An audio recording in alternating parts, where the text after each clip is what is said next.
Hi, hello friends. Welcome back to our channel Mayilthohai Studio. இந்த வீடியோல நம்ம எப்படி ஒரு silk cotton fabricல இந்த tracing design transfer பண்றது அப்படினு பார்க்கலாம். இந்த fabricல தான் நம்ம டிசைன் பண்ண போறோம் இன்னைக்கு. silk cotton 1 மீட்டர் cloth இருக்கு இதுல.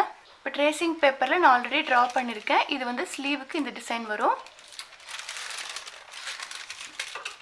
இது வந்து back neck, front neck இங்க draw பண்ணிருக்கேன்.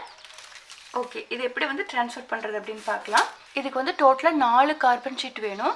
இப்போ பாருங்க 2 கார்பன் ஷீட் எடுத்துட்டு இந்த மாதிரி ஒண்ணா வச்சு செல்லோ டேப் போட்டு ஒட்டிக்கோங்க. தெரியுதா? இந்த இடத்துல நான் வந்து ஜாயின் பண்ணிருக்கேன். நீங்க செல்லோ டேப் ஒட்டும்போது இந்த சைடு ஒட்ட கூடாது. இங்க் இருக்குது இல்லையா, அந்த சைடு ஒட்ட கூடாது. அதுக்கு ஆப்போசிட் சைடு இந்த சைடு ஒட்டிக்கோங்க. கார்பன் ஷீட் வந்து இந்த மாதிரி ஒட்டிட்டு நீங்க அதை வந்து ஒரு 2-3 ப்ளவுஸ்க்கு யூஸ் பண்ணிக்கலாம். நான் இது ஆல்ரெடி யூஸ் பண்ணனதுதான். yellow ஒன்னு white ஒன்னு இருக்கு. இது வந்து white கார்பன், இது yellow கார்பன். இந்த ரெண்டுமே வந்து இந்த green கலர் ஃபேப்ரிக்கு ட்ரேசிங் நல்லா விழுகும். சோ அதனால நான் இதுல ஒன்னு எடுத்துர்க்கேன்.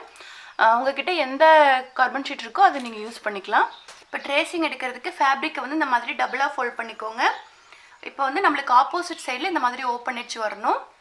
இப்போ நம்ம எந்த சைடு நிக்கறோமோ அந்த சைடு வந்து இந்த மாதிரி க்ளோஸ்ட் எட்ஜ் மடிச்சோம் இல்லையா, இந்த எட்ஜ் வந்து நம்ம பக்கத்துல வரணும். இப்போ இந்த மாதிரி இது 1 மீட்டர் ஃபேப்ரிக். இத வந்து நீங்க 3/4 ஸ்லீவ் ஈஸியா வைக்க முடியும். சோ நீங்க வந்து இந்த சைடு வந்து ஸ்லீவ்க்கு யூஸ் பண்ணிக்கலாம். இந்த சைடு ஒரு ஸ்லீவ் மடிச்சிருக்கோம் இல்லையா, இந்த சைடு ஒரு ஸ்லீவ், ரெண்டு ஸ்லீவ் இந்த ஃபேப்ரிக்ல கட் பண்ணிக்கலாம். அப்படியே இதுக்கு ஆப்போசிட்ல பேக் நெக் வந்து கரெக்ட்டா இந்த சென்டர்ல இருந்து கட் பண்ணுங்க. இந்த சென்டர்ல இருந்து இந்த அளவுக்கு நீங்க பேக் நெக் வந்து பிளான் பண்ணிட்டீங்க அப்படினா ரிமைனிங் இந்த ஏரியா இருக்கும். இதுல வந்து ஃப்ரண்ட் நெக் ஈஸியா மார்க் பண்ணிக்கலாம். இந்த மாதிரி தான் வந்து ஃபர்ஸ்ட் எப்படி கட் பண்றது அப்படினு சொல்லி பிளான் பண்ணிக்கோங்க. இது வந்து saree ஃபேப்ரிக் கிடையாது, நம்ம silk cotton ஃபேப்ரிக் தான். சோ பார்டர்ஸ் எதுவுமே கிடையாது. சோ நம்ம ஈஸியா கட் பண்ணிக்கலாம். ஃபர்ஸ்ட் வந்து ஸ்லீவ் மார்க் பண்ணிக்கலாம்.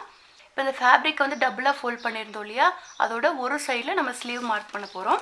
இப்போ இந்த சைடு ஒரு ஸ்லீவ், இந்த சைடு ஒரு ஸ்லீவ் வரும். சோ கார்பன் ஷீட் அதுக்கு ஏத்த மாதிரி வெச்சுக்கோங்க. பாருங்க, நான் அடியில வந்து ஒரு கார்பன் வச்சுக்கிறேன். இது வந்து நம்ம ஒரே ட்ரேசிங்ல ரெண்டு ஸ்லீவுமே மார்க் பண்ணிக்கலாம். ஃபோல்ட் பண்ணும்போது இந்த ஃபேப்ரிக்கோட நல்ல பக்கம் மேல வர மாதிரி ஃபோல்ட் பண்ணிக்கோங்க. இப்போ இந்த ஃபேப்ரிக்கோட இந்த பார்ட்ல ட்ரேசிங் விழுகிற மாதிரி நான் கார்பன் ஷீட் வச்சுக்கிறேன். இப்போ பாருங்க, இதுக்கு அடியில இந்த மாதிரி கார்பன் ஷீட் வச்சுக்கோங்க.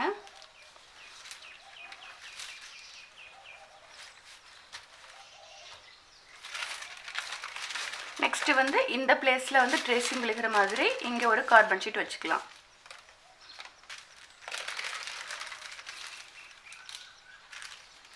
இப்போ இதுக்கு மேல ட்ரேசிங் பேப்பர் இந்த மாதிரி வச்சுக்கோங்க. நான் இங்க வந்து மடிச்சு தைக்கிறதுக்கு இடம் விட்டு தான் மார்க் பண்ணிருக்கேன். ஒருவேளை நீங்க வந்து ட்ரேசிங்ல வந்து இடம் விடலனா நீங்க மடிச்சு தைக்கிறதுக்கு ஃபேப்ரிக் விட்டுட்டு தான் மார்க் பண்ணனும். சோ இந்த மாதிரி கரெக்ட்டா வெச்சுக்கோங்க. நீங்க வந்து இந்த மாதிரி வைக்கும்போது இந்த எல்லா பார்ட்டுமே வந்து ட்ரேசிங்குள்ள கவர் ஆகுதான்னு பாத்துக்கோங்க. இந்த மாதிரி இப்படி இந்த இடத்துல ஹோல்ட் பண்ணிட்டு எடுத்து பாத்தீங்கன்னா தெரியும். இங்க வந்து கார்பன் பேப்பர் இருக்கு. சோ ட்ரேசிங் கவர் ஆகும். அப்படியே பேக் சைடு எடுத்து பாத்துக்கோங்க. இங்கேயும் இருக்கு. இதே மாதிரி 4 சைடுமே பாத்துக்கோங்க. இந்த இடத்துல இப்படி கையில புடிச்சிட்டு இப்படி மேல தூக்கி பாத்தீங்கன்னா உங்களுக்கு வந்து நகராம இருக்கும். இப்போ எல்லா பார்ட்டுமே வந்து ட்ரேசிங்ல கவர் ஆகுது. இப்போ வந்து இத பின் பண்ணிக்கலாம். இந்த மாதிரி குண்டூசி வச்சு சுத்தியும் நகராம பின் பண்ணிக்கலாம். பின் பண்ணும்போது எல்லா cloth, carbon sheet, tracing paper எல்லாமே கவர் ஆகற மாதிரி பின் பண்ணனும். சுத்தி நல்லா பின் பண்ணியாச்சு. இப்போ ட்ரேசிங் எடுத்துக்கலாம். ட்ரேசிங் எடுக்கிறதுக்கு பென்சில் வந்து ரொம்ப ஷார்ப்பா இருக்க கூடாது. நீங்க அழுத்தி வரையும்போது அந்த கிளாத் வந்து டேமேஜ் ஆயிரும். ஒரு அளவுக்கு பென்சில் ஷார்ப்பா இருந்தாலே போதும். இத அப்படியே ஊனி ட்ரேசிங் எடுத்துக்கலாம்.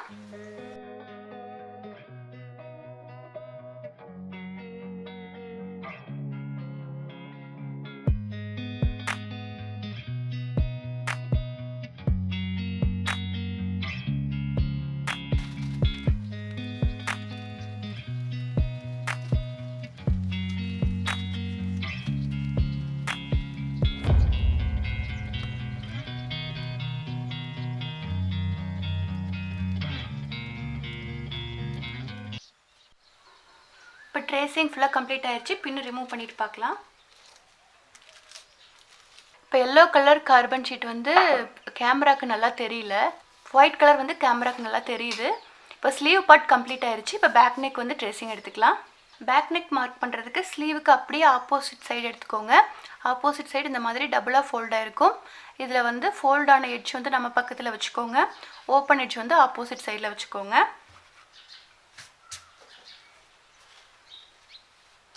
கிளாத்தில் நல்லா சுருக்கம் இல்லாமல் நீட்டாக இந்த மாதிரி ஃபோல்ட் பண்ணி வச்சுக்கோங்க. நான் வந்து நெக்கோட ஒரு சைடு மட்டும்தான் ட்ரா பண்ணியிருக்கேன். இதை வச்சு நம்ம வந்து டபுள் சைடுக்கும் ட்ரேசிங் எடுத்துக்கலாம். இப்போ பாருங்கள், இந்த ஃபோல்டட் எட்ஜ் இருக்கு இல்லையா, அந்த ஓரத்தில் இந்த ட்ரேசிங் பேப்பரை வச்சு இந்த சைடு கார்பன் ஷீட்டை வச்சு நம்ம ட்ரேசிங் எடுத்தோம்னா ஃபுல் நெக் கிடச்சிரும். பாருங்கள், கார்பன் ஷீட், அதுக்கு மேலே கிளாத்தோட ஃபோல்டட் எட்ஜ், அதுக்கு மேலே ஒரு கார்பன் ஷீட்டு, அதுக்கு மேலே ட்ரேசிங் பேப்பர், இந்த மாதிரி வச்சு ட்ரேசிங் எடுத்துக்கலாம். இந்த ட்ரேசிங் பேப்பர் வைக்கும்போது இந்த பார்ட் இருக்கு இல்லையா, இந்த லைன் வரைஞ்சிருக்கோம் இல்லையா, இந்த லைன் வந்து கரெக்டாக இந்த ஃபோல்டிங்கில் மீட் ஆகணும். இந்த லைனும் இந்த ஃபோல்டட் எட்ஜும் கரெக்டாக இருக்கணும். அப்போ தான் உங்களுக்கு ரெண்டு சைடுமே சேமாக ட்ரேசிங் விழுகும். இந்த மாதிரி கரெக்டாக வச்சுட்டு பின் பண்ணிக்கலாம்.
நெக் ட்ரேசிங் கம்ப்ளீட் ஆயிடுச்சு. இப்போ நான் ஒரு பக்கம் எல்லோ ஷீட் யூஸ் பண்ணதுனால அது கேமராக்கு வந்து அந்தளவுக்கு நல்லா தெரியல. ஓகே, இப்போ வந்து ஃப்ரண்ட் நெக் மார்க் பண்ணிக்கலாம். இப்போ பாருங்கள், பேக் நெக் வந்து நான் எல்லோ கார்பனில் மார்க் பண்ணியிருக்கிறேன். தெரியாதனால நான் வந்து இந்த அவுட்லைன் மட்டும் ஒயிட் கலர் பென்சிலில் வந்து ட்ரா பண்ணியிருக்கேன். இதுக்கு சென்டரில் இந்த இடத்துல தான் வந்து ஃப்ரண்ட் நெக் ஓவர்லேயாக இருக்கிற மாதிரி வரணும். இப்போ பாருங்கள் எப்படி லே பண்ணுறது அப்படின்னா, இந்த ஃப்ரண்ட் நெக் ட்ரா பண்ணியிருக்கோம் இல்லையா, இது அப்படியே கிராஸாக இந்த இடத்துல வச்சுக்கோங்க. இந்த இடத்துல வச்சுட்டு இப்படி பேப்பர் இந்த மாதிரி எடுத்து பார்த்தீங்கன்னா இந்த எட்ஜ் இங்கே இருக்குது. ஸோ நம்ம இது வரைக்கும் யூஸ் பண்ணிக்கலாம். அப்போ வந்து இந்த பார்ட் வந்து உங்களுக்கு வேஸ்ட் ஆகாமல் வரும். ஃப்ரண்ட் நெக்கோட ஷோல்டர் வந்து இந்த பார்ட்டில் கவர் ஆகிடும். பேக் நெக் ஸ்லீவ் கட் பண்ணுவோம் இல்லையா, அந்த பேலன்ஸ் இருக்கிற கிளாத்து இதில் கவர் ஆகிடும். இப்போ இந்த மாதிரி வச்சுக்கோங்க கரெக்டாக. இந்த மாதிரி வச்சுட்டு இது கடியில் வந்து கார்பன் பேப்பரை வச்சு பின் பண்ணிக்கலாம். இதுக்கு வந்து ஒரு சைடு மட்டும் வச்சா போதும். ஏன்னா வந்து நம்ம ரைட் சைடு மட்டும்தான் ஒர்க் பண்ணுவோம், லெஃப்ட் சைடு ஸ்லீவுக்கு ஒர்க் பண்ண மாட்டோம். ஸோ ரைட் சைடு ஸ்லீவில் மட்டும் இந்த மாதிரி கார்பன் ஷீட்டை வச்சு பின் பண்ணி ட்ரேசிங் எடுத்துக்கலாம். இப்போ பாருங்கள், ஃப்ரண்ட் நெக் கம்ப்ளீட் ஆயிடுச்சு. ஸோ இங்கே வந்து ஸ்லீவு, பேக்கு, ஃப்ரண்ட்டு மூணுமே வந்து ட்ரா பண்ணியாச்சு. இந்த வீடியோ கண்டிப்பாக உங்களுக்கு யூஸ்ஃபுல்லாக இருந்திருக்கும்னு நினைக்கிறேன். இந்த வீடியோ பிடிச்சிருந்தா மறக்காமல் லைக் பண்ணுங்கள், சேனலுக்கு சப்ஸ்கிரைப் பண்ணுங்கள், அண்ட் உங்கள் கமெண்ட்ஸை கமெண்ட் பாக்ஸில் சொல்லுங்கள். அண்ட் சேனல் இது வரைக்கும் சப்ஸ்கிரைப் பண்ணலன்னா மறக்காமல் சப்ஸ்கிரைப் பண்ணிக்கோங்க. Thank you friends.